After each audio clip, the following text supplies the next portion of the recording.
Billiken fans, welcome back. It is Zach Miller and Peter Hale.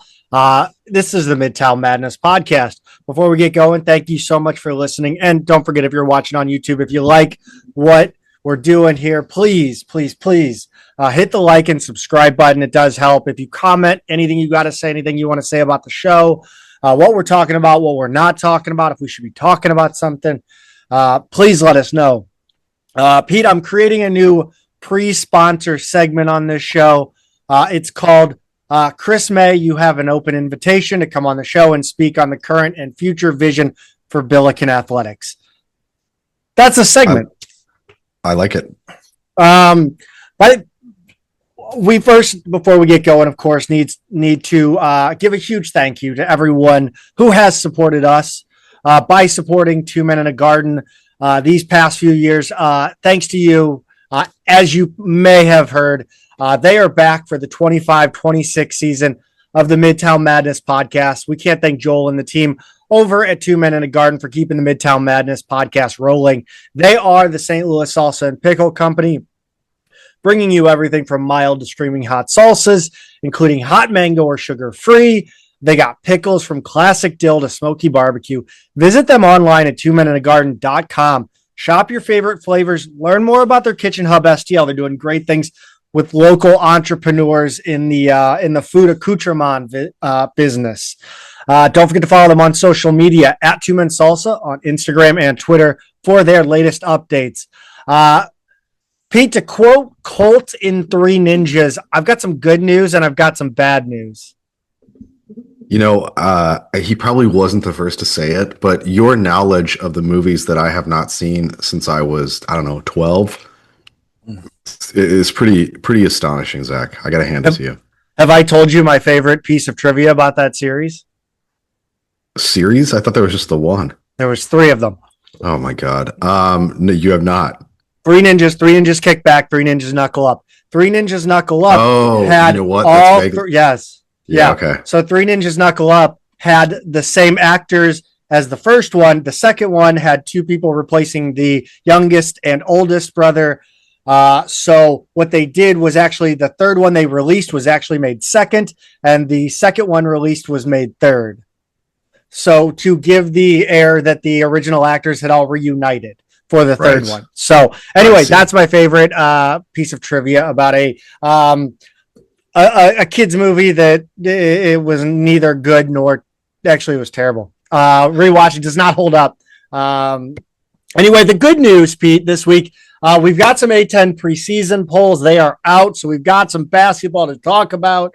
Field hockey won its first A10 road game in Chris May's tenure as athletic director. How about that? SLU women's soccer has not lost in 48 Atlantic 10 games. But, Pete, I promised you bad news. And the bad news is Billiken Soccer kissed its sister and drew Dayton this week. Maddie DiMaria, the number 1 prospect in her class, commits to UNC over SLU. And from the F files, SLU volleyball is practicing in the rec center because somehow they can't figure out how to schedule basketball and volleyball in Chaffetz Pavilion. That's the WTF files, man. I don't know. Every week there's got to be something weird that happens, but yeah. We're gonna.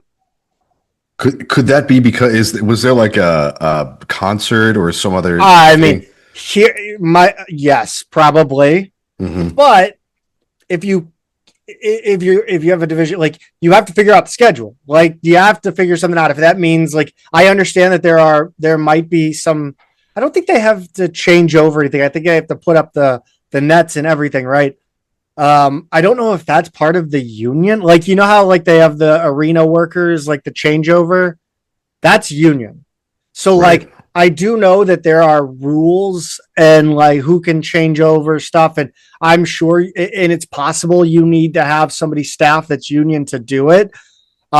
Whether that's the case or not, if you have a Division I volleyball team looking to compete for conference championships in the A10, you should have somebody available to change over. If that's the problem, all I'm saying is you've got to figure out the schedule somehow. You can't relegate any of your athletes to, I just don't think that's my take. That's my opinion. That's where I land on it. We're going to get to men's basketball here in a second, but since SLU isn't in the running to secure the commitment of a top prospect in the nation all the time, I figure we should start with the unfortunate news that I teased a minute ago, that local soccer star and Billiken legacy, Maddie DiMaria, has announced her commitment to UNC, selecting the Tar Heels over the Billikens. Yeah. Yeah, Zach, we found out on Thursday, actually during the women's game against LaSalle, right? It was a home game against LaSalle is when we found out. Now, I think she had technically posted it on her Instagram before the game. And she did. I will tell you that she for sure called she did. No, this doesn't we coaches find out early in the day. We're not making this out to be anything like dramatic, because it's not. Well, I mean, it's dramatic, right? It's when the public found out. Correct. Which is it was a funny sequence of events, because the news goes public mid first half. Billikens are struggling kind of to put LaSalle away. And in the second half, after the announcement, they score 3 goals. Katie Shields gets angry with the clock operator, which was very funny. It was just a very funny sequence of events. Yeah. But again, I think this is one of those where, you can't keep everyone home. You can't. The good news is St. Louis is cranking out a crazy amount of high level talent. There's the girl who went. She's 17 and plays for Kansas City Current. I'm just gonna leave names out because I'm so bad. For names and everything. But I think it's more impressive that you don't know their names. I think that's better. I think it's. If I heard it, I'd be like, oh yeah. Anyway, there's 3 or 4 different girls in Di Maria's class who have played for the youth national team. They've gone kind of in and out of. It seems like at any given time, it's Di Maria and 1 or 2 others from St. Louis on the roster. There's been like true top 25 national talent in like several classes in a row, and it's discouraging when you have. She's obviously the biggest name, right? I mean, she was national as an underclassman, right? She was National Player of the Year, Gatorade National Player of the Year in high school last year. And she's class of 2027. There's at least 2 classes ahead of her that she just jumped over to take National Player of the Year. She's that kind of talent. So when you have that generational talent, if it's what you want to call it, in your backyard, obviously SLU did everything they could, but it's hard when you don't land somebody like that, right?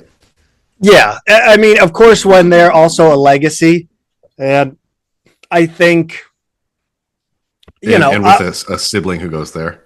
Correct. I mean, this is Jason Tatum. Right. It's absolutely Jason Tatum. Now, the Slumer, which actually it isn't a Slumer. I'll tell you where I heard it. It was a friend of the family whose daughter is playing college soccer. It's her first year playing college soccer. The rumor was that SLU offered $100K rev share. That's the rumor. Which is a big number for a soccer player. A women's soccer player. I mean, are we not talking soccer. like I don't know if that's a 4-year deal or a however long you're here deal, because I mean, again, that's higher than the base salary in the NWSL, right? Yeah. Like I have to. I think so. Yeah. Like I can't venture to guess what exactly that is, but I'm not unconvinced it's more than $100K. Yeah, let's see. According minimums, every player in the NWSL earns at least $48,500 per year. That is, and it goes up from there. It's gonna that minimum's gonna go up, year by year. But that's the league minimum right now. So yeah, more than double that. Now we got to be honest. She is not probably a player who is a 4-year player. I mean, she's going to be really coveted by not just the NWSL, but international clubs too. She's going to have all kinds of opportunities. For her to stay at UNC for 4 years would be surprising to me. I guess we'll see how this plays out. But she is that level of talent. So Yeah. I think the 100 is honestly just to get her on campus and get her in your program, right? Yeah. That's how I would see it. Yeah. And again, I think SLU did all they could here. You know, they put together a nice revenue share package. And I think they impressed her, obviously, to leave that. This isn't a throw you a recruiting bone situation. Yeah. I mean, they were legitimately in it. I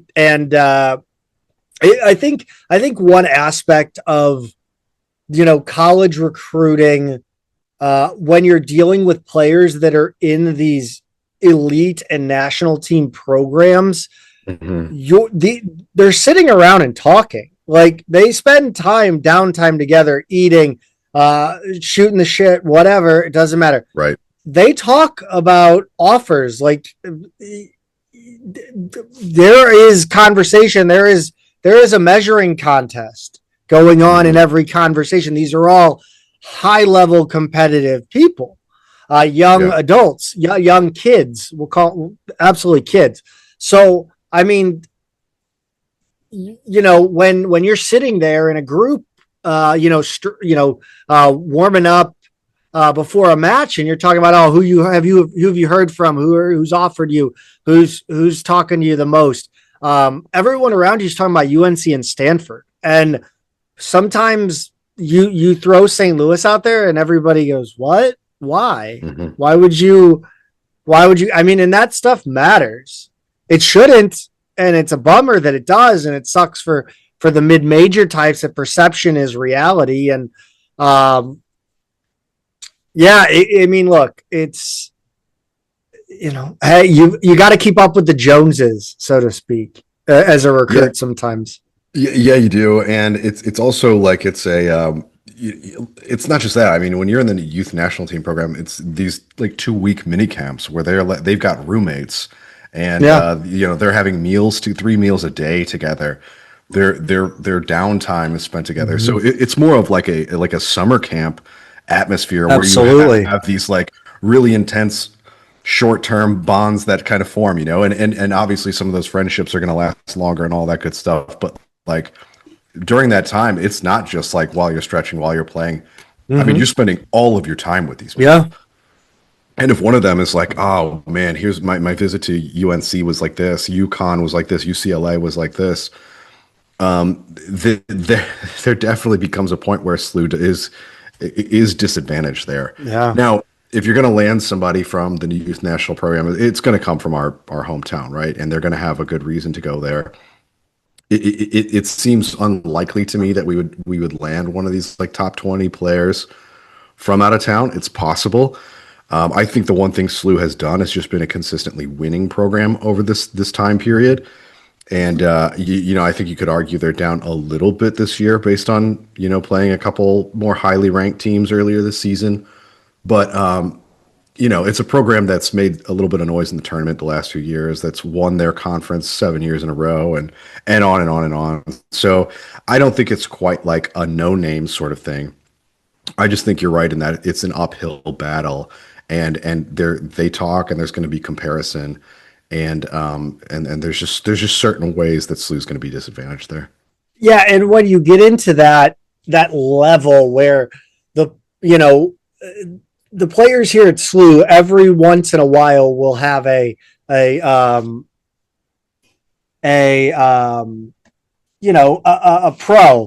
pro women's soccer player. We have Maddie Picorni right now, playing for, I think, North Carolina, or I don't know. She was with Louisville at first. Louisville moved. Yeah. Anyway, so when you get into that national team, now you're getting into the conversation you have with basketball recruits, right? Where they're looking for a level of competition that can get them to the next level. So you do have a problem that is being in the A10 too. Right. Right. So I think part of counterbalancing that, and Katie Shields has done a great job so far, is scheduling really, really difficult in the non-conference schedule. And she's done a really good job of that and getting them good matchups at home and on the road. They've gotten enough respect to get those top 20 home and homes. I do wonder, Zach, we're in such a state of flux in college athletics, and there's still a lot of dust yet to settle. But a lot of these conferences, the way that they've been broken up and reshaped all around football, a lot of these, football schools, those downhill programs, your women's soccer and some of the other ones that certain schools have just been really dominant in, right? And they've been able to maintain those programs because they have the resources of a big time football school. But the way the conferences have shifted, I wonder if they're becoming slightly less attractive to players because you have, Oregon and Washington and UCLA and USC and some of these like West Coast schools having to travel literally across the country for conference games now. And it's become so much more taxing. And I think you're even seeing it in football. I mean, how many pictures have you seen of UCLA's empty stadium so far this year? Like, and not just empty, but like empty. Like you don't get this low of attendance for like a spring game kind of thing. Like it's crazy. They've kind of killed geographic rivalries. And I think in addition to like fan interest maybe being a little bit less than what it was, I think what you're really hurting here is a lot of these non-revenue sports is just like, hey, I can't miss 4 days of school to go play one game in New Jersey, because we're in LA. I mean, it's a lot harder than it used to be a college athlete in some of these schools. Especially when you have like you're again not talking about being a pro, like Right. you are the cliche NCAA athlete. I'm going pro in something other than sports. Therefore, I have to be in school too. Like this is my means to an end in a lot of ways. So, but I think SLU is very uniquely, not very uniquely, because I think there are a lot of schools that have similar majors and major offerings. But I think just having, and I think I said it before on the show, is that with nursing and PT and AT and OT, like all of these are majors that have traditionally skewed towards women. And I think SLU is in a position to offer what some of these other schools cannot. Right. So yeah, there's just no reason. There's just no reason that any SLU women's sport should really be, not support. I mean, we have stuff that can get us closer to the schools that do have money. There is that selling factor of, we have the majors, and so I don't know where I moved. Like I veered there. So I mean, I think the other thing I want to say though is like SLU absolutely did the right thing by jumping in and really competing here for this recruitment, and I think they've got to do it for the other big names in these 2027 and beyond classes in St. Louis, and not just say, well, she's got a national profile, we're not going to land her. It's like, nope, you're gonna at some point you're gonna get one. And to this day, people still talk about what Larry Hughes meant to them and to the city and to SLU for staying home. Like those become hometown heroes. And I know it's to a lesser extent in other sports, but it still matters, and you still have to go after them. Yeah. I mean, just imagine if you stay in the sport, your earning potential just through coaching and working within the sport. People are going to want, you show out for the home city and you build that brand locally, and that pays dividends in retirement. From the sport, I should say. You mentioned Larry Hughes, and I think that's a nice little segue into men's basketball. After our detour, A10 Media Day, Tuesday, September 30th. They did the men and the women all in one day. The preseason poll was released, and the Billikens have been picked second behind VCU Pete, let's run down this poll for the listeners. Yeah, and you say pick second, Zach. It is barely because VCU had 342 overall points. SLU had 341. So it's like as slightly behind as you could possibly be. Both schools got 11 first place votes. Third place Dayton got 3 first place votes. George Washington was number 4. That is going to be interesting to watch. I have no idea what's going to happen with George Washington. It's a lot of talent that they brought in. The question is, always, is it the right blend? Is it the right mix? Did I tell you that they opened up apparently the how they're paying for these players is through the endowment? Have we talked? I read that. I don't know if I think I might have. Yeah. Texted you, and I don't think I ever mentioned it. But yeah, that's the Slumer. Yeah, interesting. Loyola was 5th behind George Washington, but unlike George Washington, they got some first place votes, 2 of them. Kind of an interesting offseason for them, Zach. Yeah, I mean, I feel like it's been pretty quiet. I don't know if it's the combination of maroon and like a old gold that just kind of hides it on my timeline. But I feel like I haven't seen. Maybe I just think of it as Harry Potter and I ignore it. And I've just missed that. I don't know. They just haven't been on my timeline. I feel like they've been very quiet. I'm a little nervous, hiding in the shadows, too quiet. But a team that's always got your attention, Zach, for maybe all the wrong reasons, is number 6, George Mason. They are fraudulent,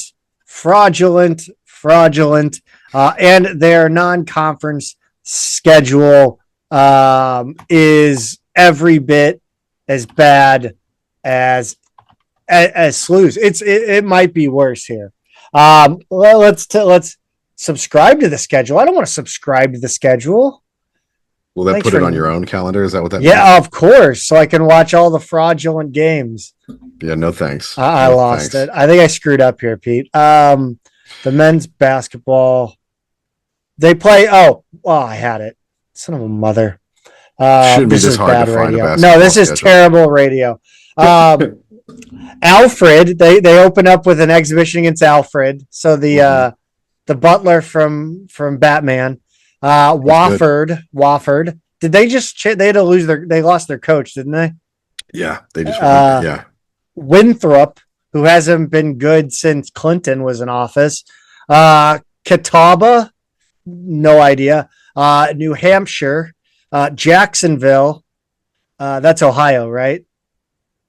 Jacksonville, no. Jacksonville. There's Jacksonville, Florida, and then there's Jacksonville State, which is in Alabama, I believe. Oh, Alabama. Okay, sorry, I thought maybe I'm mixing it up with Miami. They have Ohio. Speaking of Ohio, James Madison, Cornell, and then their biggest game of the year, Virginia Tech. Old Dominion, Loyola Maryland, Penn, and then either FAU or Loyola Marymount. So I mean, I'm just saying wow. They're gonna run the table in non-conference, and then they're gonna shit the bed in conference. It happens every year. I've seen Mason fans complain, kind of like we do, that the other Virginia schools won't play them. So it's interesting that they are playing Virginia Tech. Because I know that they've always said like UVA won't play them, like the big schools in the state won't. But hey, they've got one. But yeah, there's so many. It's not a great school for all. There's so many Virginia schools. Like I think of like I don't know. Yeah. How can they not find one? I don't know. Who's next? Let's get off these guys. St. Joe's is number 7, Zach. So they're rounding out the top half of the league this year now that we're down to 14. I mean, they're way too high, right? It's one of those things, like they still have talent on paper, but when you're switching from Billy Lang, a player coach, not a good coach, a coach who always underperforms relative to his talent. Wait, he was a player coach? He was a terrible player. I mean, like a player's coach, right? Like they call Travis Ford a player's coach, like that kind of coach.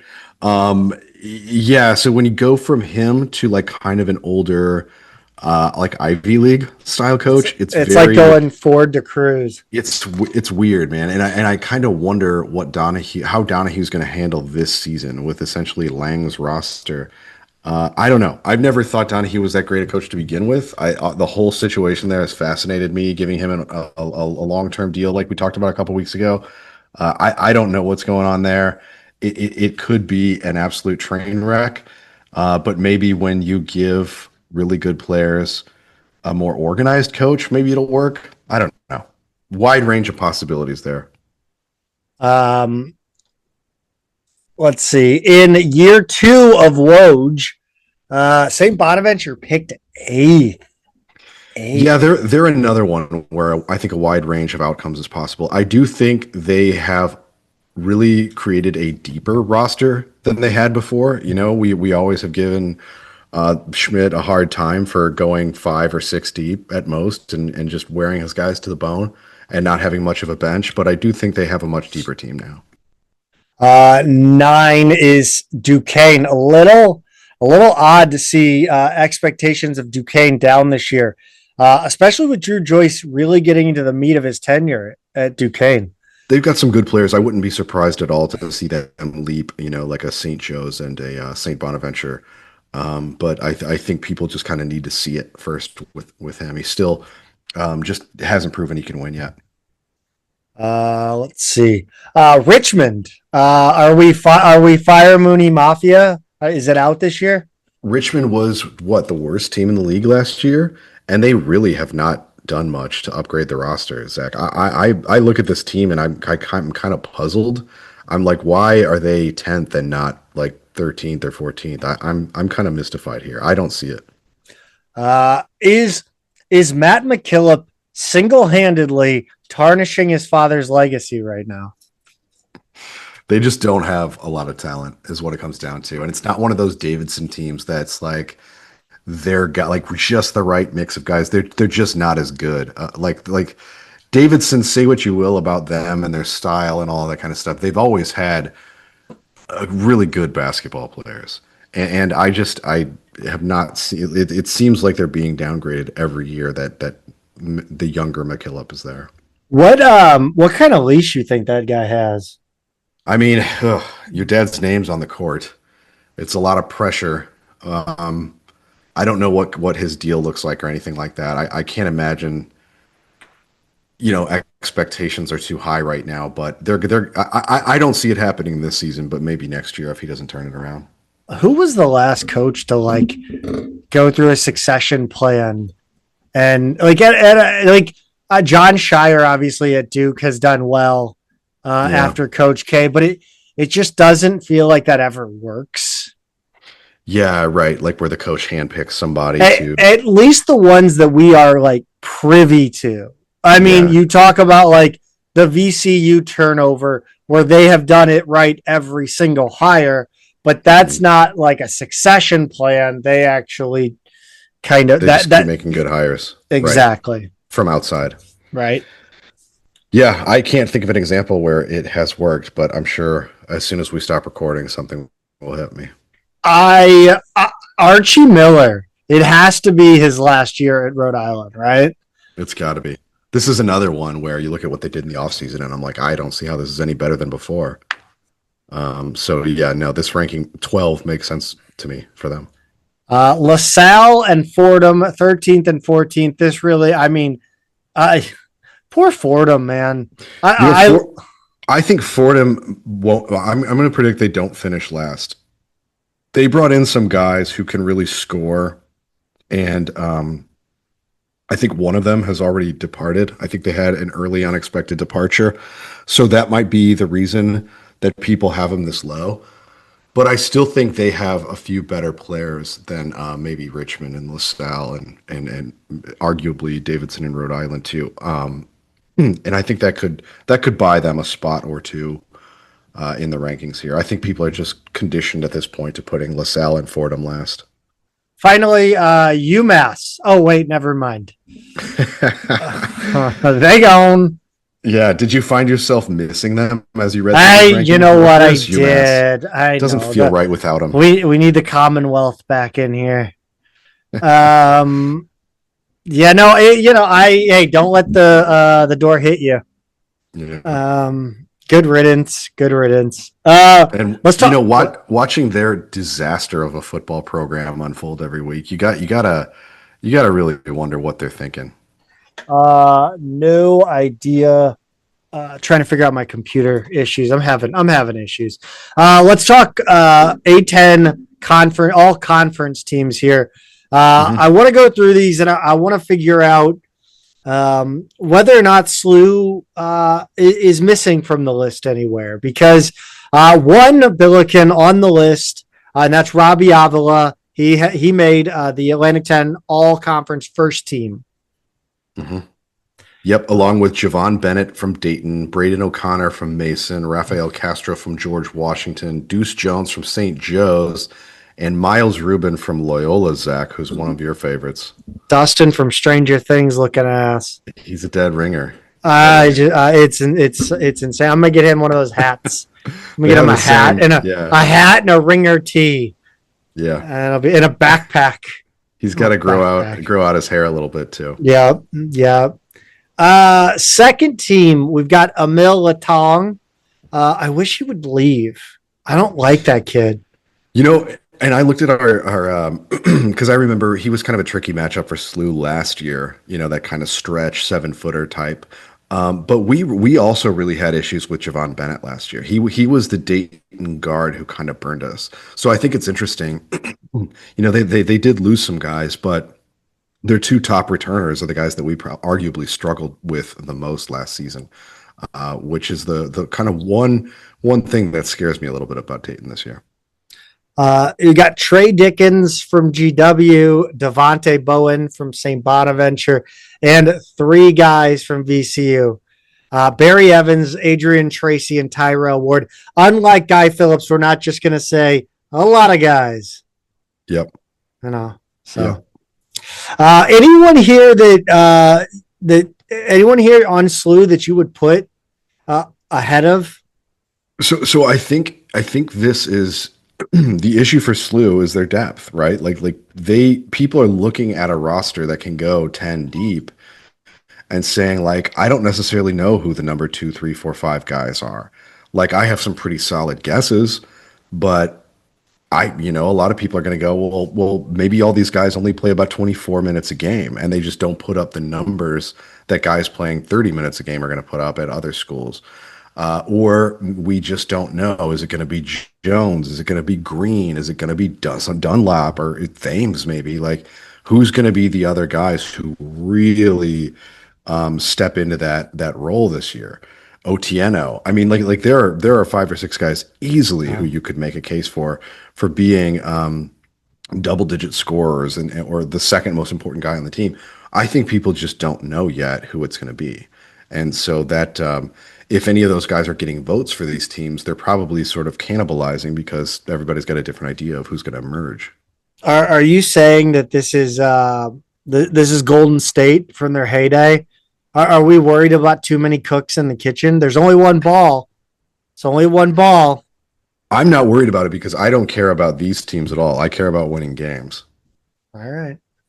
You know what? I agree. I mean, I do like these as a conversation and as a way to kind of get an idea of how the coaches are looking at this league coming into the season because they know better than we do. But so that's where it's interesting to me.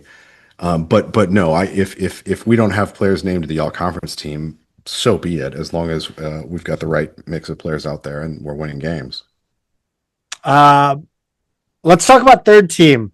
I thought about doing. I'm literally running through my head thinking about doing like a Boomer, a Chris Berman, because there's so many here that are just prime for Boomerisms. So many names on this list, like Trey, Gene Autry, Mike. Don't call me Tim Walls. I mean, you've got Soup du Jour Reeves. I'm sorry, everybody. Ahmad of Sublime fame, Noel. Like I'm sorry, everybody. Mike, take this waltz, Richmond. Yes. Christian Jones, I didn't mention, and Keontae Jones because I got nothing. Yeah, So when I look at these second and third teams, you've got some returners in here, but here's where you get a lot more of the incoming transfers who are supposed to be the impact transfers. It's funny because the way the first team is, those are all guys who played in the A10 last season. The one guy on that list on the first team who was a transferred from LaSalle to St. Joe's. He stayed in the same city, stayed in the same conference. So that's really funny to me that like the first team is just like, oh, here are the guys that the coaches fear the most, who are returning because they know them, and then everybody else is just more of a question mark, right? Like there's a couple guys who were freshmen last year, or there are guys who just haven't been in the league yet, and but we have a hunch that they're pretty good players, like the four guys from VCU, for example. So once again, I think for the same reason on the third team as the second team, SLU is just we just don't know yet. I think other teams are just not looking as deep as we are, and there are more obvious, guys to pick. If we didn't bring in a couple of the guys we did, like say you don't bring in a Deion Brown and Brady Dunlap, and you've got more freshmen or something like that, maybe somebody consolidates a few more votes and Trey Green rises to a second or third team, right? But given our circumstances, it just didn't happen this season, and I'm fine with it. I think the defensive team is where this little conversation, this exercise we're going through, really actually gets interesting because I think you can kind of. I want to know who on the Billikens is going to rise to the defensive occasion this season, and at least put forth a candidacy for all defensive team. But first, we'll talk about who's on the team. That would be Javon Bennett, Rafael Castro. Miles Rubin made the team.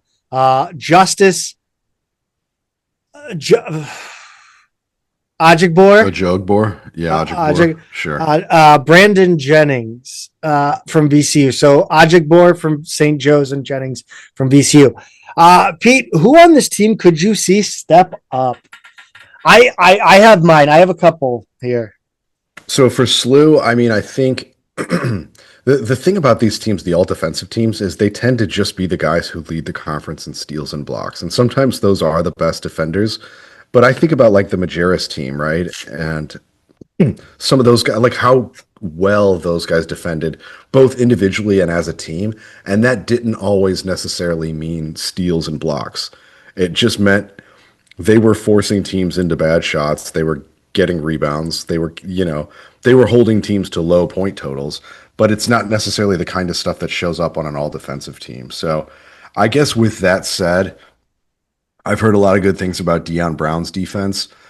I think Kellen Thames has real, defensive disruptor potential.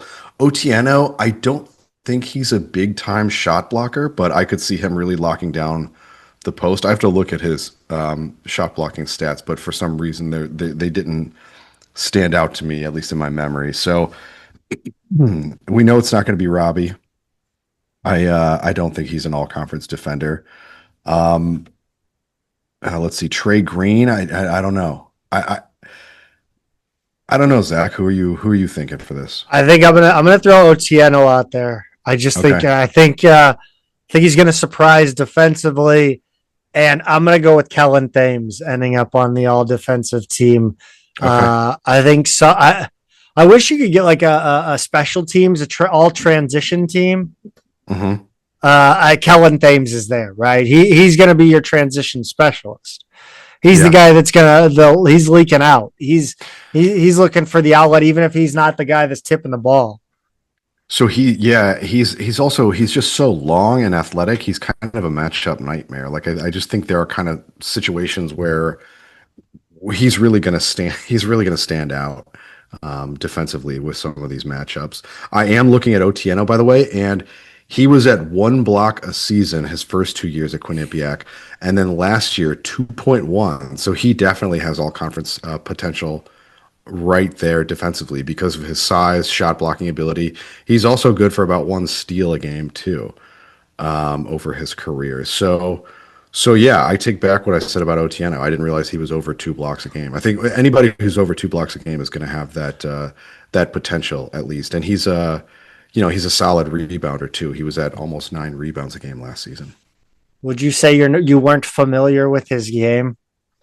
Yeah, for some reason I remember the ones and not the 2.1 there, so I was wrong. But so yeah, I am Shaq on that one. Um,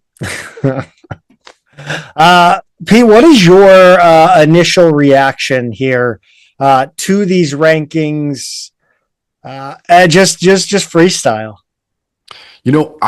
I am fine with it. I think this is all very reasonable. I might put VCU ahead of SLU too, just because I think they brought in a lot of good players. They've got a first year coach, but like I don't know. I'm almost like I just believe in VCU being the best team in this conference until it's proven otherwise. So there's a lot of question marks there. There's a lot of new players, a lot of obviously a new staff, but they just keep doing it. And on paper, they've got more talent now than they've ever had before. So I just think that's really worth a lot to me. So yeah, SLU at number 2, totally fine with it. I kind of look at the conference in tiers this year, Zach. So we've got kind of the SLU, VCU, Dayton, George Washington, Loyola, George Mason. I think you could scramble up a lot of that, especially in the 3 to 6 range, and make a good argument for any of those teams. I do think there's a drop off to number 7, 8, and 9, where you've got St. Joe's, St. Bonaventure, and Duquesne. Again, those could finish in any order. And then I think there's another drop off to the bottom 5: Richmond, Davidson, Rhode Island, LaSalle, Fordham. Yeah, I don't think any of them are good teams this year. But so I kind of think of the league in those 3 groupings. And I think you could kind of quibble with the total order, but I think overall they kind of got those right in this in these rankings. Yeah, I personally, I'm just glad that we didn't get picked first. Like, Yeah. first of all, we've discussed recently, and yes, I admit this could be just like proximity bias, whatever. It could just me being a fan and a dummy. But SLU teams have historically struggled when expectations are extremely high. So, you know what? I don't want it. I don't want the expectations. I also don't want to deal with VCU and Dayton fans talking about how SLU's always hyped up in the preseason and they never do anything. I don't need that. I don't need that in my life. Get that out of my life. It's also kind of wild to see a team pick second. Some would say tied for first, tied in first place votes at least. Only one player on the all conference team, and I think that's a sign of the times. I think it is. I mean, it comes back to that depth too, though. Obviously, Avila's the star. He's the recognizable face of the program. But again, I'm fine with it. If we hit another guy, look at our roster and like, what other guy are you going to put on those all conference teams and feel super confident about that, right? Like, there are a lot of different guys who could emerge there. So I kind of like the fact that none of them have that burden of expectations either. Kind of like the being in second instead of first. So I'm fine with it, and I would rather have those guys kind of go out there with a chip on their shoulder and prove that they're an all-conference player. So let's find out who that is. They may not have the burden of expectations, but they do have a burden going into the season. They carry the burden of a long drought of NCAA-less basketball. Yeah. And this team has to win. They have got to get in the tournament with Robbie as a senior. Yeah. I believe that I think this team, like, this is what I called for. I have said I like depth over 2 or 3 stars and a lesser bench. I really like the way this team is built as far as the sheer numbers. It was the one aspect last year that I absolutely hated, and I could not be happier that Josh Schertz went out and really filled out this roster. Yeah, I didn't like going 6 or 7 deep. It made us too vulnerable to injuries. As we saw, guys getting tired, guys getting worn down. I love the idea of being able to kind of keep people fresh and having like guys ready to go in case anybody does go down with an injury. I just think we're much better built for the long haul this season.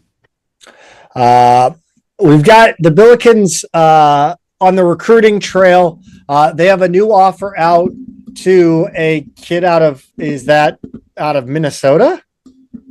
Yeah, I guess I forgot to put the state there, but yeah, Mustafa Mohammed is a 6'10" forward out of South St. Paul, Minnesota. Howard Pulley, the big AAU program up there, which is the Nike EYBL program.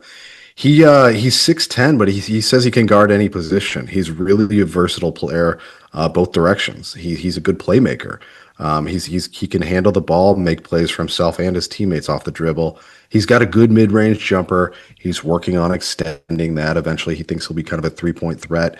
But he really is already a threat in transition. He gets going downhill. He's tough to stop at the rim. Really, a little bit raw, but like really intriguing player when you've got that size and that skill set. Right now, he's got offers from Mississippi State, Arizona State, UT Arlington, and Long Island, in addition to SLU.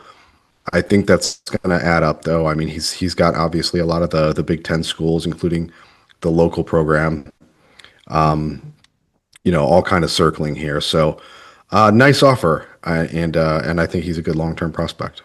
Name a Billiken from Minnesota not named Jordair Jet. Darren Clark.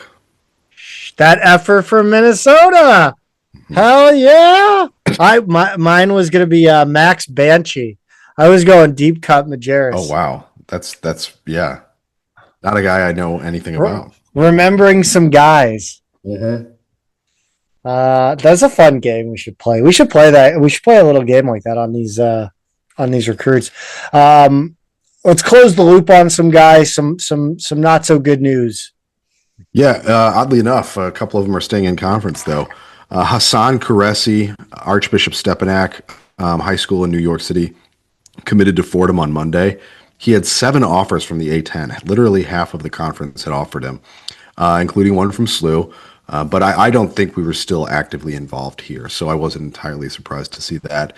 And then on Saturday, Desmond Bellett Jr., a point guard from Boston, committed to Fordham. Most of his offers were from the A10 too, so kind of an odd pattern this week. A10 heavy recruits go into Fordham. I think they'll be nice players there, honestly. Another guy who's a bit higher regarded recruit, Joseph Hartman, 4-star guard from Florida, one of the early recruits after Schertz was hired, but not a guy I think we were super involved with. He committed to Michigan on Wednesday. He's the one who visited Dayton and got their coaches to do like a little dance that he put on TikTok. So I'm glad that Dayton's coaches debased themselves for his amusement. And then he committed elsewhere. So find the video. Release the tapes. Oh, it's all over the place. So yeah, hell yeah. We've got that. We'll have that in the back pocket for whenever. Oh my god, that's awesome. He's got a lame name. What a basic name. Says Zach Miller. It's it doesn't. And a podcast featuring a co-host named Peter Hale too. Like we are the basic bitches. So apparently there's an MTV show called Teen Wolf. And there's a character named Peter Hale in that show, and it's kind of made me ungoogleable now because like if you Google my name, all the results are this. That's beautiful for you. Yeah. So shout out to my coworker who brought that to my attention.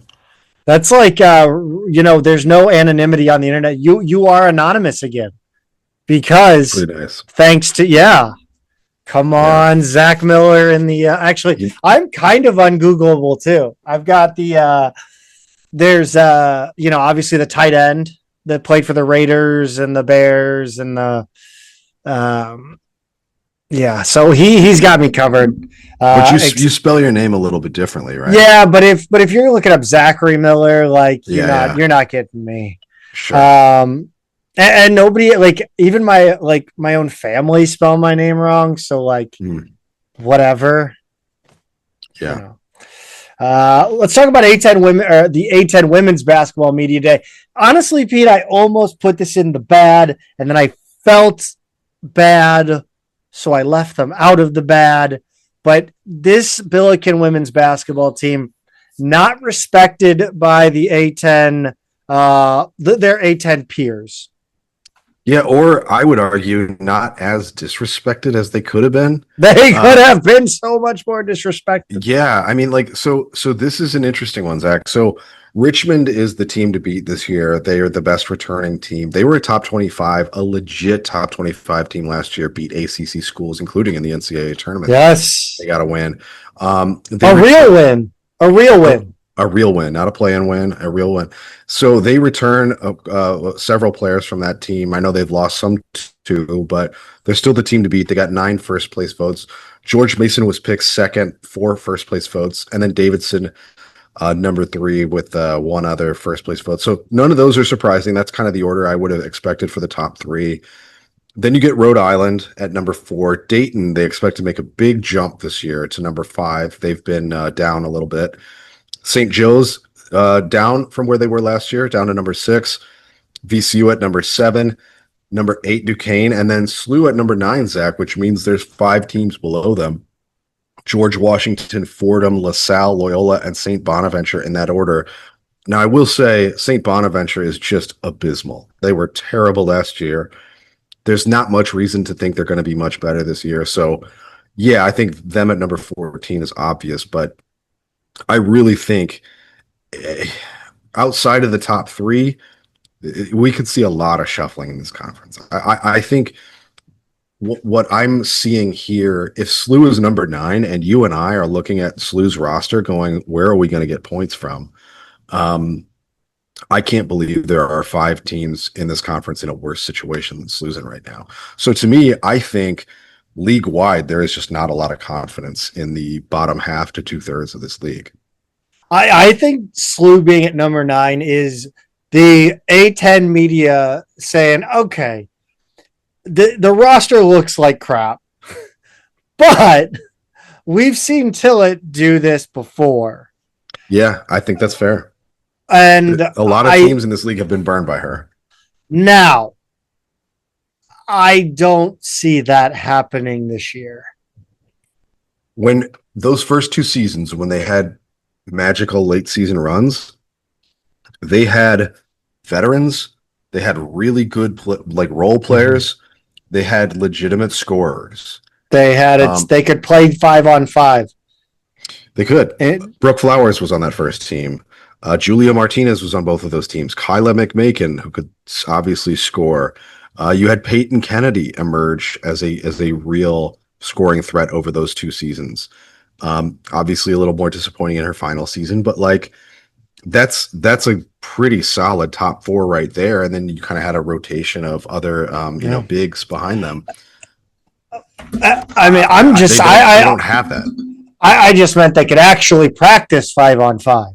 Oh, because right now they can't. Yeah, they have 11 players, and I think 1 didn't play in that scrimmage. So which is insane. I don't know how that happens. Mm-hmm. Gillett has actually hinted that they might add a player mid-season, which I thought was interesting.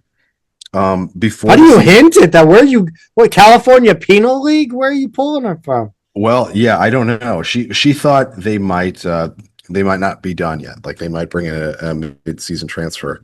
So she told it to Stu, and before the season, she was saying she was content at 13, but one of those players is finishing up soccer, and then another one of those players left the team since she said that. So you've got 11, and it's not a really solid situation there. So which one was the one that I posited the reason for her not playing a year?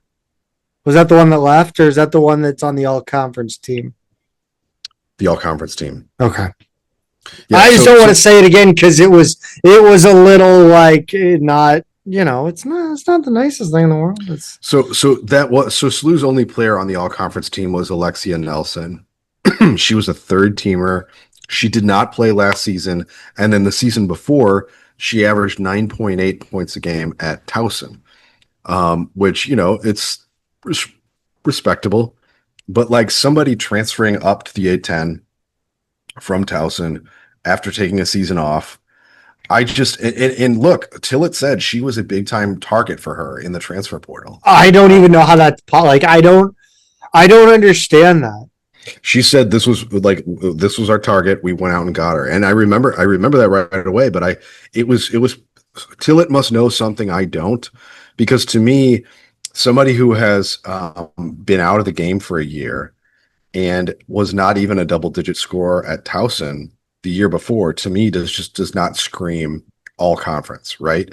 If Unless she's Lance Armstrong coming back from testicular cancer, I don't foresee anyone making a comeback a year out from the sport. Well, it's also one of those things like if she were like an 18, like because sometimes you get those like small conference players who are like major scorers, and the only reason they're at Towson or one of those kind of schools is because they're 5'4" or something like that, right? And you need them to like there's some major reason that they didn't end up at a higher level program, but now that they've proven they can score against D1 competition, you go, okay, we can find a role for that player. They're not going to score 20 points a game moving up a level, but they're still going to be able to contribute. In this case, it's more like, she wasn't a star at that level either. So I'm really curious to see what she's got. I'm fascinated by this situation. I wonder if they've heard Tillett hype her up. I wonder if they just looked at SLU's roster and scratched their heads and said, she's our best guess as to who's going to score. Because there's just this roster to me is all role players.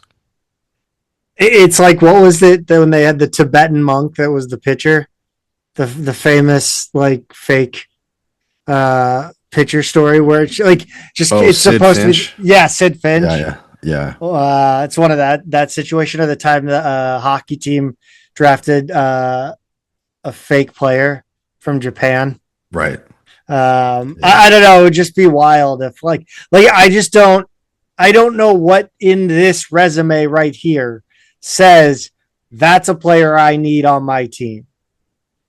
Yeah. I mean, look, prove us wrong. We hope we're wrong. We just don't see it yet. And hey, if they're going to finish above 5 teams in this league, I would take that right now. Yeah. 4. I mean, yeah, I 4 3-pointers on 50% shooting. Maybe she can shoot the lights out, and we don't know it. Maybe that's what she's been doing with her year off. Maybe she's been just shooting threes. Mm-hmm. Maybe she's Jimerson. I don't know, but I hope it would be great. I just don't know what this team is good. Like, I don't see this team winning 7 games. It's possible. I don't know enough about like some of the non-conference teams that we're playing. Look, if the league is really this down at the bottom half, maybe you do get wins against St. Bonaventure and Loyola and some of the other teams that aren't supposed to be very good. Look, I don't want to throw I really don't want this to come off as a stray at Ellie. Who is it? Is it Ellie Pelusic who's playing? Yeah.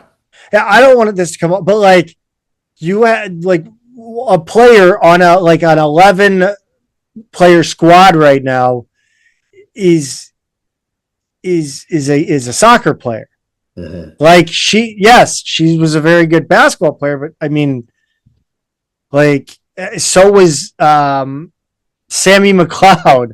Sammy McLeod was a good basketball player, but that didn't make like she had to play it because of injuries. That the team wasn't very good.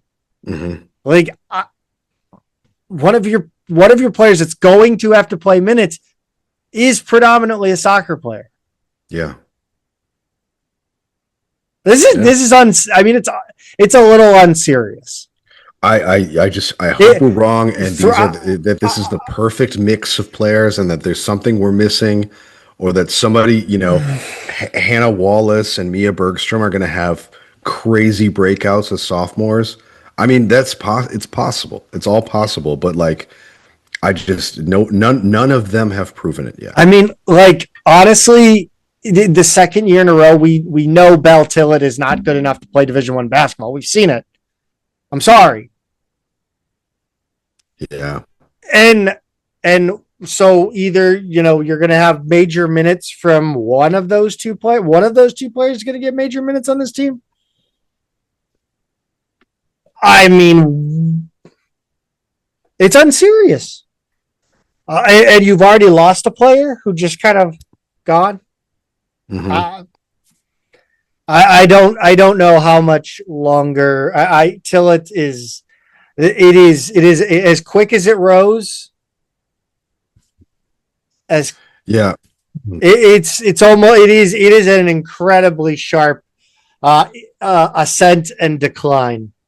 The one thing I'll say is if by some miracle they are able to outperform expectations this season, she is making real progress in recruiting, both Mm-hmm. players that have committed and players that they are actively recruiting in the 2026, 7, and 8 classes. I think she's really done more on the local recruiting trail. So that could end up saving her if she's able to hang on long enough. But I don't know. This season, I gotta see it because I don't see it. I don't see it yet. I find it odd that my initial reaction is somewhat vindicated because I felt bad about that initial reaction for a long time. Yeah, I don't know. It doesn't seem like it's much fun over there right now. No. We'll see how it plays out. You know what's always a good time, Pete? Chomping on some two men in a garden. Chomping, yes. Chomping. Well, chomping on some chips that are smothered in 2 minutes. I don't know. Covered. I don't know. Go just do the ad read. They paid for it. Give it to them. Actually, that's not why we do it. It is why we do it, Zach, because we love to chomp on 2 Men in a Garden, salsa, and pickles. Good chomping foods. It's still look. I don't know about St. Louis. It's still been in the 80s here. This week, I'm not ready to give up the tank top yet. Everybody on the video has seen that I'm not ready to give it up yet. It's October, man, and we've still been in the 80s. We've been going to Oktoberfest. I've been outside for my kids' soccer games. It's hot. To me, it is for all intents and purposes summer snacking season. And your summer snacking headquarters is twomeninagagarden.com. Get over there right now. Jump on $9.99 nationwide shipping. Find a retailer near you. Check them out and let them know we sent you. You won't regret it. It's great stuff. We both stand by it. We both like it a lot. twomeninagagarden.com for all of your warm weather snacking needs. Yes. Chomp away. Yes, let's chomp on some men's soccer talk. Let's do it, Zach, because they are rated number Don't 20. clip that, by the way, please. Nobody clip that weirdly, by the way. Number 21 in the United Soccer Coaches poll, number 24 by Top Drawer Soccer. I think they were a little bit higher by College Soccer News, but I don't. That seems like the third rated one of those polls anyway. But if this team could score, Pete, if this team could score, no kidding, Zach, because on Saturday, October 4th, they played Dayton, who was ranked number 12 in the preseason, to a scoreless draw at home, and they did it a man down almost the entire game. Yeah, this one was odd for me because I had to go to I didn't have to go. I went to the St. Francis picnic. I had that was a Which St. Francis? CC out in South County. Yeah. South County, yeah. So I was up there, and I had the game on my phone, but I missed the Leatherman call, and I was just no sound. So I just saw the entire game. SLU was on the back foot. I go, what the hell are we doing here? Mm-hmm. So I watched the whole game thinking SLU was just getting completely outclassed. So to find out later and watch this game later and get a completely different perception of the whole thing was a bit mind-blowing. Yeah, I was able to watch most of this one, and I wouldn't say they were outclassed at all. In fact, I would say, given that SLU has played such a hard schedule, we've seen a lot of good teams. We've seen, Portland, SMU, a lot of really Akron, really good teams this season. And I didn't think Dayton was in the class of those teams at all. I just didn't. I did not see a team that looked like it deserved a number 12 preseason ranking. They certainly haven't played out to that level. But circling back to this Carlos Leatherman call, it was the 21st minute. He was sent off with a straight red for a tackle kind of from behind kind of from the side. that really just took away a scoring chance for Dayton. The ref blew the whistle. He immediately headed over to the video review tent, and it was a short review. I think it has to do with the removing a scoring opportunity for an offensive player. However they word that, it's about you know impeding his scoring opportunity. It wasn't a very hard foul. There was a little bit of contact. He did come in from kind of the back side, but it was about the softest red you're ever going to see. You feel bad for Leatherman, but he's still got to play that better. He's been a little bit reckless on some of his challenges before, and it's cost us. And I mean, it's funny because I saw the red card, the Dayton red card with 10 minutes to play. Yes. And from there, I saw the Billikens dominating, and I'm like, oh, so now we're a man up and we're dominating, and it looks even better now that I'm watching it. But now that I watched it back, and SLU was dominating at 10v10, not 11 on 10. So a total change to the way I watched the game. Like I said, Abinell made a few really nice saves in this one. Abinell, he made a great save on a point blank shot from Dayton in the first half. And then in the second half, he had 3. And the one I thought was most impressive was the one that was going top right cheese. And he ranged to his left. And I thought the Billiken Athletics stream did an injustice to the replay by using the camera the camera nearest to that goal, because you did not get an angle that truly captured how far he ranged. It wasn't just that, but you couldn't tell that the ball was going to be on frame, right? It looked like it might have been going wide from that angle too. So it looked like not only did you didn't get the full range of his leap, it looked like maybe he leaped at something that he didn't need to because of the angle. So yeah, I thought the replay did it no favors. Completely agree on that. But he was awesome in this game. That one in the last minute of the first half was a tough one too. He had kind of overcommitted and wound up kind of stopping it with his legs, but they were able to kind of corral that after that. SLU also had a couple of great chances in the first half. The Dayton keeper had a big save on Tanner Anderson, and then Heckenleibel couldn't get to a ball that was going to the back post. He couldn't get there quite in time. He slid just past the post, wasn't able to tuck that one in, unfortunately. Shots in this one, Dayton 9-5, 5-2 in shots on goal, and SLU had 3 corners to Dayton's 1. Fouls were 14-10. But Zach, when you consider that we played a man down almost the entire game, so more than 60 of those 90 minutes, SLU was a man down until Dayton evened it out in the last 10 minutes there. All things considered, I don't know. The stats don't bother me in this one. Yeah, I mean, look, I would I think anytime you play Dayton at home, I think you want to win that game. I think it's a poor performance to walk away with just 1 point at home in this league. Yeah, based on kind of the expectation of being Billiken soccer. Yeah, I mean, look, Dayton was supposed to win the league. It was always going to be a tough game. Maybe it's the least surprising result ever, right? Like with this SLU team that doesn't concede but also doesn't score, and a Dayton team that has tied 5 games coming into this one, now 6 games overall. Maybe this is the result we should have expected all along. It's just really not the way that it would have happened. I think if Leatherman doesn't go off, SLU's got a pretty good chance to win this game. That kind of feels like the difference to me. That they had to kind of start playing to be more conservative, to kind of play for the tie more or less. Unfortunately, I do wonder what this game looks like had he not been sent off and had we been able to play 11 on the field. Yeah, I mean, is what it is.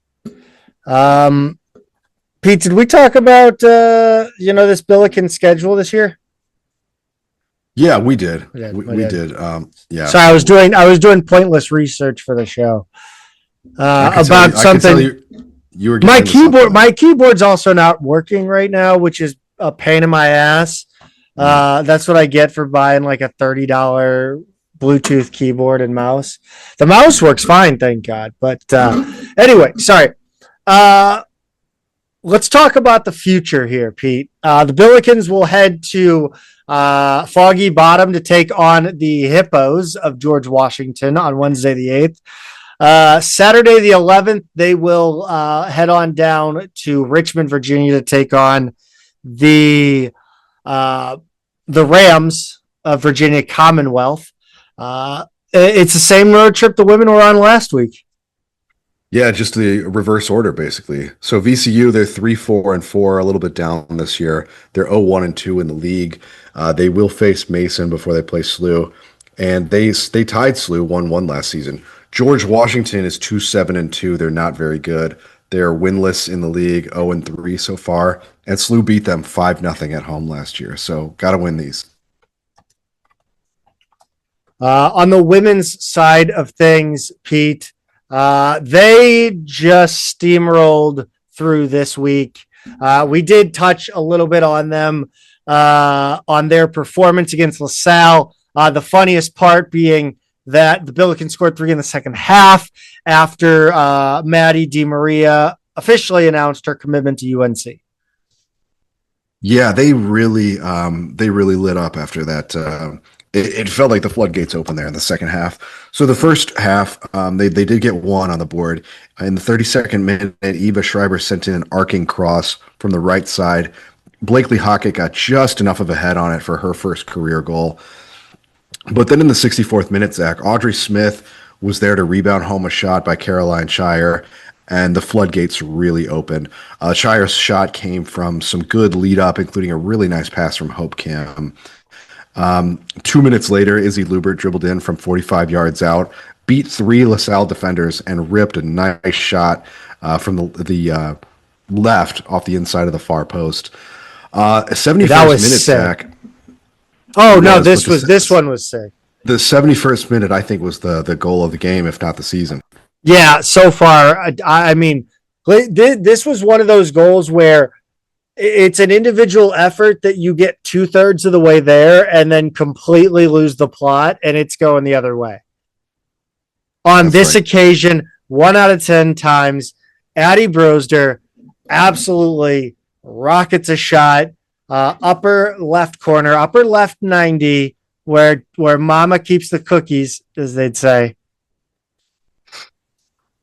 Yeah, she sure did.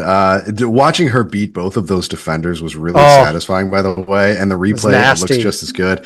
And then the shot, she just put like just the absolute right amount of, because it wasn't a rocket or anything like that. She just placed it perfectly. It just had a perfect arc dip. This was her 3rd straight game with a goal. So really started to kind of open my eyes here. Like, okay, all right, this young player is coming along really quickly. SLU had a couple. Oh, go ahead. Well, I don't like to go down this road because I think it's a kind of a shitty road. It's a slippery slope of a road, but like that's a shot that is so prevalent in the women's soccer game that would be a like kind of a cross, like a backspin cross out wide. You know what I mean? Like it's a ball, but in women's soccer, the dimensions of the goal offer, a little more reward for placing a shot in the upper corner. Sure. Yeah. So, yeah, absolutely. And she used it perfectly. Beautifully done.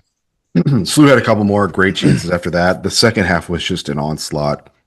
Shots ended up 25-5. Shots on goal 12-0. Corners 4-0, and then fouls 9-7. SLU had more. Both coaches got a yellow, like you hinted at before, Zach. LaSalle in the first half, and then Katie Schultz. that LaSalle coach liked to talk a lot. I know talking a lot, and that guy liked to talk a lot. Yeah, he sure did. But they were both fired up at the ref. Yes. Audibly and visibly frustrated. And you could certainly hear Katie Shields when she said start the clock because there was a delay. I think it was like one of those ball in play where I get why the clock operator might not have realized what was happening, where they just kind of like, hey, here's the ball. All right, now play. But you got to have somebody. You got to be on top of it. Whoever's on top of it's got to know what's going on. Yeah, for sure, inexcusable. Um, but anyway, you could really see SLU's confidence building over the course of the game. I think the second half here was as dominant a half as we've seen this season until Zach, this 5-0 win at St. Joe's on today as we record Sunday the 5th. They were incredible. Yeah, this wasn't just a game. To quote Gordon Bombay, it was a statement. It's a statement by Shields and her program that you rebuild, we reload. St. Joe's is a team that had the goalkeeper of the year in conference last season. They made a run to the A10 championship. The Billikens obviously dashed those dreams, but both of these teams are kind of in the similar up and down that valley. Whether or not, I think I don't want to come off as saying SLU women's soccer is down this year because I think they're still very, very good when it comes to the A10. I think they're the class of the league, but they are both going through a kind of a change, and the Billikens change is a reload, and St. Joe's is a rebuild. And I think this game was a signal to the A10 that, like, we're still here year after year. You're going to have to keep up. Yeah. Yeah, I think that's right. And especially because when you look at this week, and maybe I'm getting a little bit ahead, I think there's a lot of like really positive trends here, like the kind of trends where you start thinking a little more long term, right? But we'll get to these. We'll get to these goals first, and there's a lot of them. 5th minute, Julia Simon got the scoring started when she corralled the ball about 50 yards out, dribbled straight down to the top of the box, and just beat the keeper to the lower left corner of the net. By the way, if they had the keeper of the year last season in the league, this replacement is just nowhere near. Radwanski. Is it Radwanska or Radwanski? I don't know. By the way, Pete is hanging in there right now, guys. He is going through it over there. Using this mute button heavily for coughing fits here.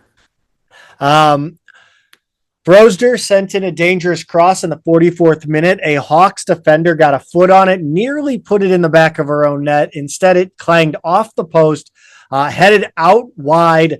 Chire was right there, turned and fired on a sharp angle right into the back of the net. It was a very strange goal to watch. I love it. It's college soccer at its best. Put the ball in the box and let shit get weird. Absolutely. And kind of was same story on this third goal here. Inward swinging, Izzy Lubert corner kick. Blakely Hockett was there, perfect position for the header. She got up, got a head on it, and 3-0. 60th minute, another inward swinging corner kick, much shorter, lower one than before, but Brewster put a long header toward the top middle of the goal. The keeper managed to get hands on it. Deflects it off the crossbar. Hannah Larson, look what I found right on the doorstep, heads it home. And that was not it. They had one more for us. Yeah, they did. I thought they were very much done by this point, but this could have been 6-0. You had the one in the first half early that they didn't convert on, and you had, I think, a chance that was thwarted by the last defender for St. Joe's on a sliding tackle to stop the shot. So, I mean, this could have been 7-0. Addison Stansiak in the 75th minute wound up with the ball right on the goal line after it came through a crowd off a Nina Preußer corner kick. St. Joe's defender actually headed it before it got to Stansiak, and it was a pretty perfect assist. She was just waiting right there. A couple of goals here that St. Joe's defender wound up setting us up pretty nicely, I'd say. Shots in this game, Zach, 24-4, 17-2 in shots on goal, 13-2 in corners. Fouls were 12-10. SLU won that as well, but this was just dominant from start to finish. Yeah, maybe. I mean, that's starting to. We're starting to see a trend That's the third straight dominant half. Jesus, Mary and Joseph. Maybe it's the level of competition, but something has really started to click on the offensive end. Yeah, I think that's absolutely true. Maybe they need to be tested more defensively, but their offensive confidence, it really starting with that second half against LaSalle, it just really, really took off. They've played other inferior teams, Zach, and it just hasn't been like this. We're seeing things like Julia Simon playing her way back into shape, getting better every week. Addie Bruiser has really emerged as a true threat. And now they're sitting at 10-2-1. They're 5-0-0 in conference. They've won 5 straight. They don't have that statement win. They've lost decisively to 2 better teams earlier this season. But you have to like that they're beating the teams that they're supposed to beat and that everything is now trending positively. Because when you look at the A10 standings, you have Dayton sitting there also undefeated at 5-0-0. So there is what looks to be like kind of one team out there this year that could be a threat. What's up? Can I just want, if anybody from the athletic department is listening right now, being that when I go to the women's soccer schedule or any schedule for that matter for one of the teams, can we get a link to the standings for that sport, please, in the A10? I'm not being mean. I don't want to that would be sweet. I'm not saying that I don't think anybody else has it. I'm not saying we're doing something wrong. I'm just saying additional links, like the additional links section. Can we do that? Yeah, that'd be nice. That'd be nice. Because my keyboard's not working and I can't find the standings by clicking. So they only have one game this week. It's Sunday the 12th against Duquesne, so they have a full week to rest up, and then they're playing at home. So the Dukes are 9-3-1 overall. They're 4-1 in A10 play, so they're in third place behind Dayton SLU. SLU beat them 5-0 in Pittsburgh last season, but they appear to be much better. But with a full week to prepare, I kind of like our chances here. Yeah, I mean, look, this is again, I don't even want to look at Duquesne's schedule, but I'm going to assume that it has it ain't got shit on me as I don't even know what movie that's from. I've just heard it a million times.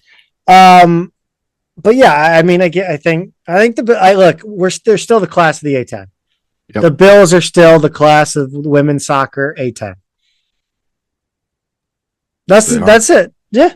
I think far and away this team right now is a shoe-in to win this league and the tournament. So let's head over to volleyball. It was a tough week for them. Not only did they have to prepare for VCU, but according to they're practicing in the pavilion.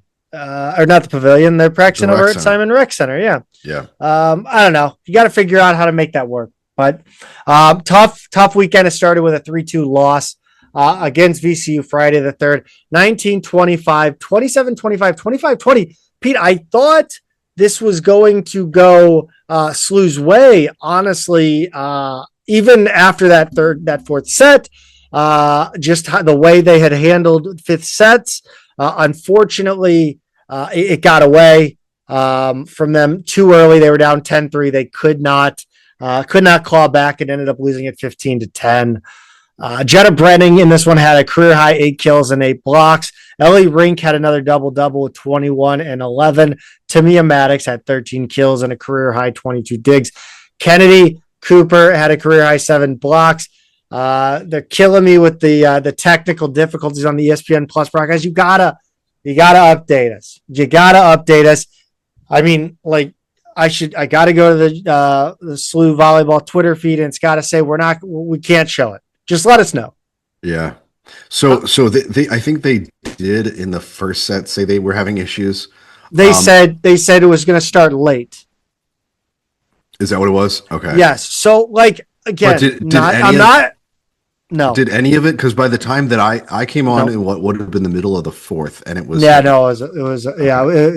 Which would just let everybody know, because at at the same time, you know, we're watching at home. Like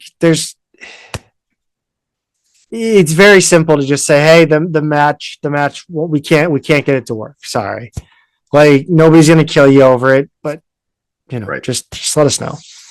3-1 loss on Saturday the 4th. This was not great, Pete. No, it wasn't. The first 3 sets, no matter who won it, it just wasn't particularly close. Whoever jumped out to an early lead basically controlled the set from there.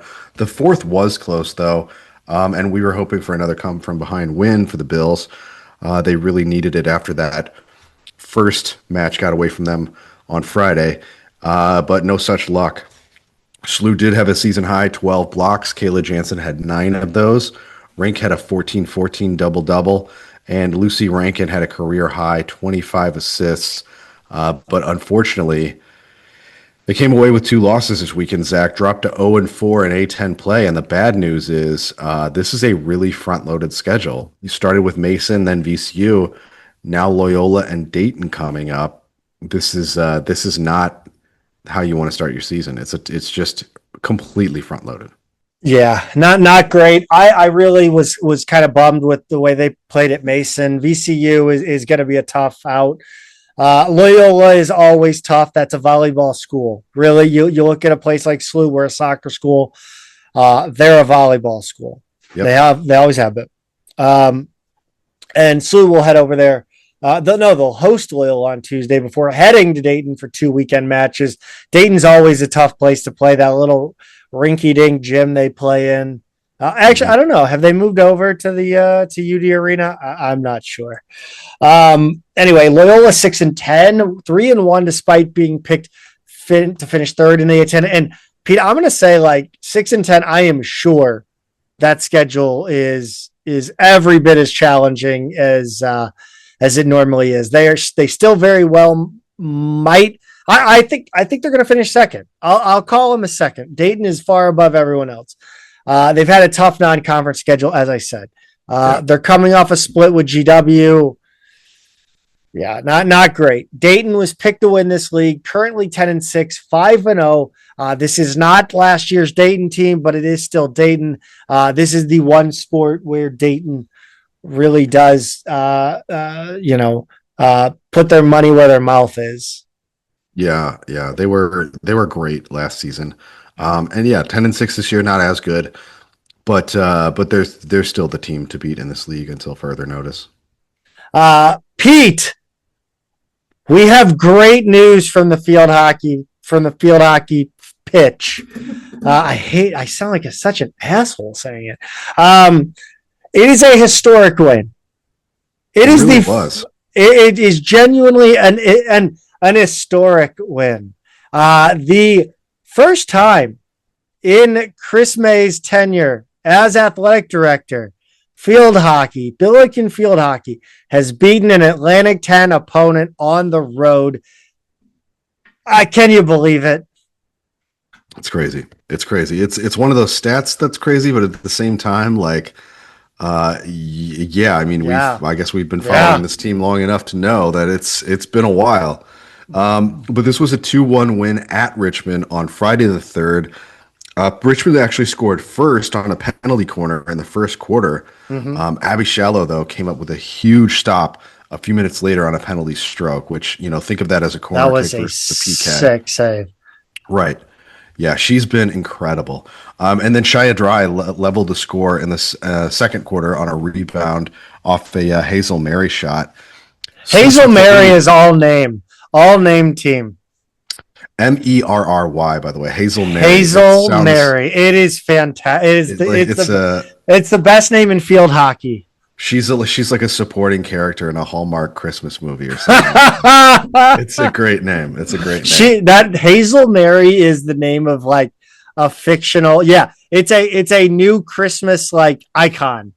Yes, it's a Christmas. It's like the gingerbread man or Rudolph the Red-Nosed Reindeer. Like it would be. Yes, it is a new Christmas icon.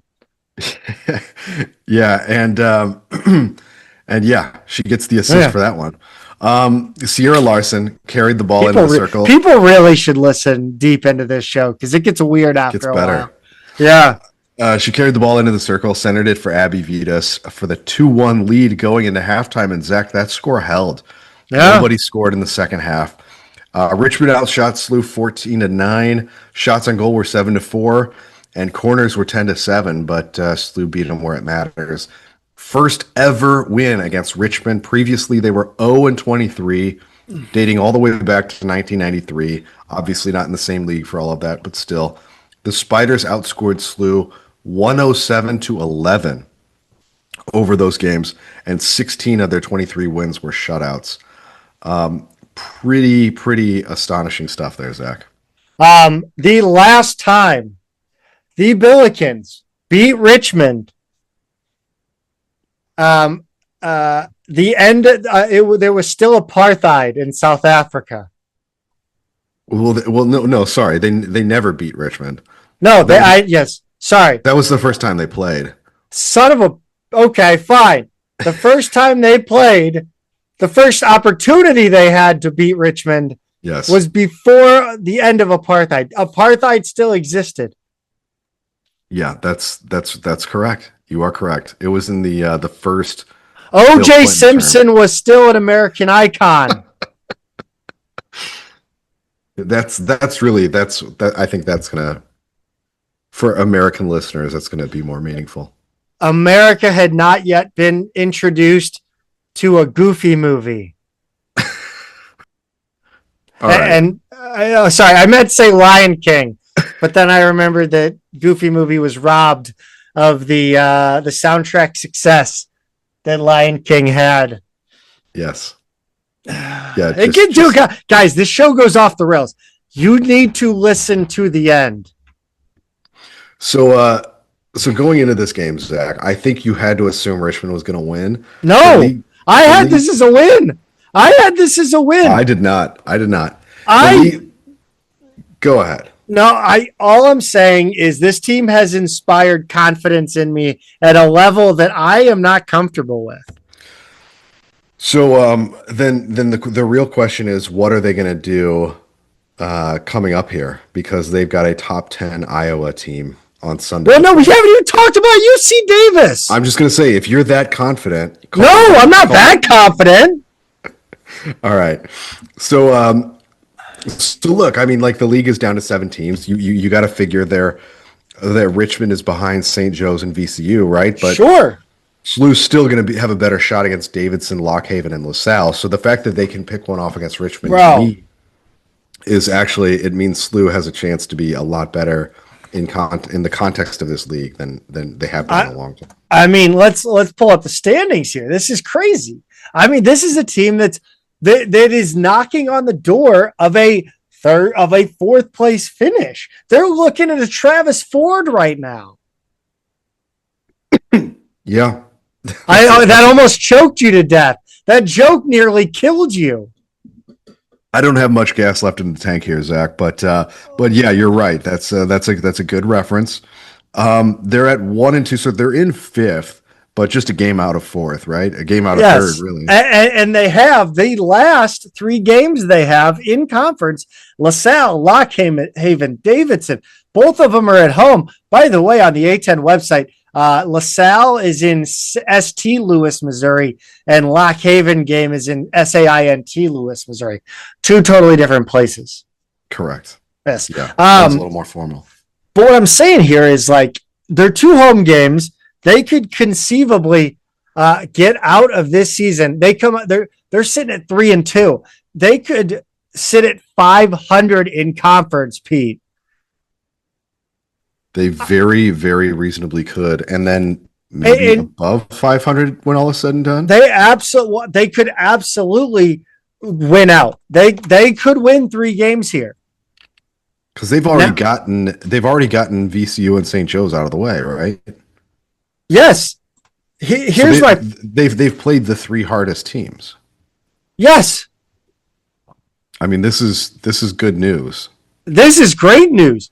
Yeah. By the way, can we please get the record book back up? I don't care that it's not accurate. Nobody cares that it's not accurate and up to date. I just want to see the stuff that used to be there. Yeah. Yeah, I agree with that. Anyway, because I want to find out when the last time the Billikens finished 500 or better in conference, because I guarantee you it's not been while I'm alive. I have no idea. It's been a long time.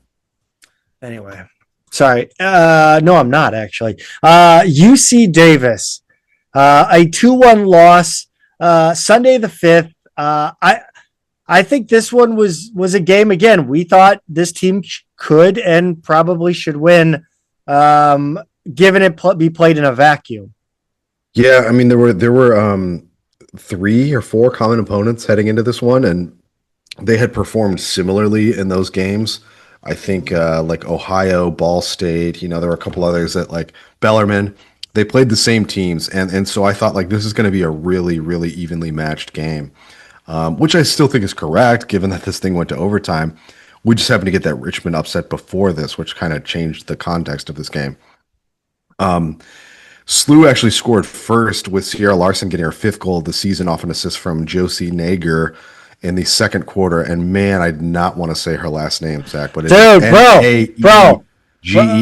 It is dude. Like I said, like you gotta pronounce it. You gotta go for it. Yeah, it's an unfortunate last name, but look, you gotta enunciate. Yeah.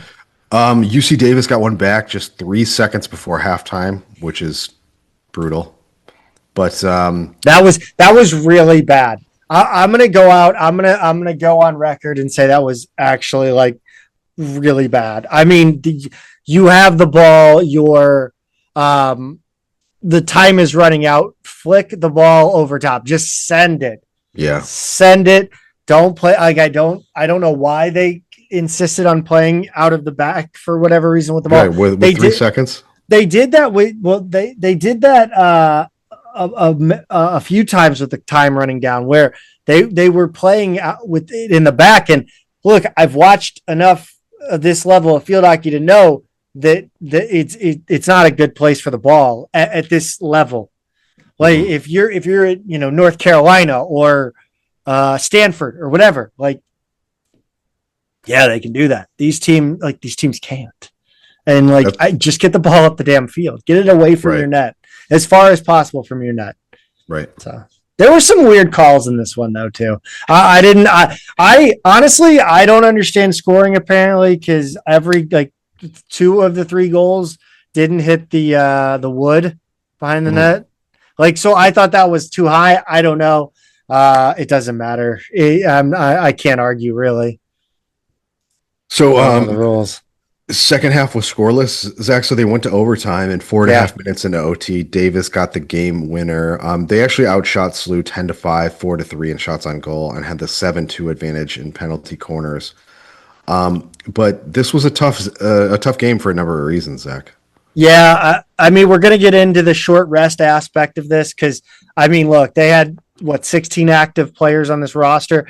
I think UC Davis had more players in their travel party.